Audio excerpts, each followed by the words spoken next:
আসসালামু আলাইকুম রহমতুল্লাহি ওয়া বারাকাতুহু। একটি গল্প বলছি। গল্পটি আমাদের বর্তমান রাজনৈতিক প্রেক্ষাপটে আমাদের জীবনে অত্যন্ত প্রয়োজনীয় গল্প। এর আগেও হয়তো গল্পটা শুনেছেন। আবারও বলি। এক রাজ্যে প্রচণ্ড শীত পড়ার কারণে রাজা উজিরকে ডেকে পাঠালেন। উজির আসার পরে বললেন, প্রচণ্ড শীতে আমাদের ভেড়াগুলো কষ্ট করছে, তুমি প্রত্যেকটা ভেড়ার জন্য কম্বলের ব্যবস্থা করো। উজির বললেন, জো হুকুম জাহাপানা। উজির রাজার কথা অনুযায়ী প্রত্যেকটা ভেড়ার জন্য একটি করে কম্বলের ব্যবস্থা করলেন।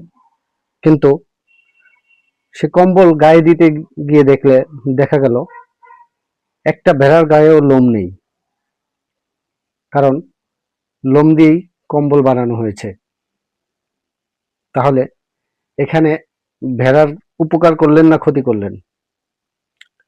ঠিক এমনই কিছু ক্যাম্পেইন বর্তমান আমাদের রাজনৈতিক মাঠে রাজনৈতিক দলরা করছেন। এর চাইতে আরো বেশি পরিষ্কার করে বলা আমার পক্ষে সম্ভব নয়, কারণ আমরা এখনো এতটাও স্বাধীন হতে পারিনি। ধন্যবাদ সবাইকে।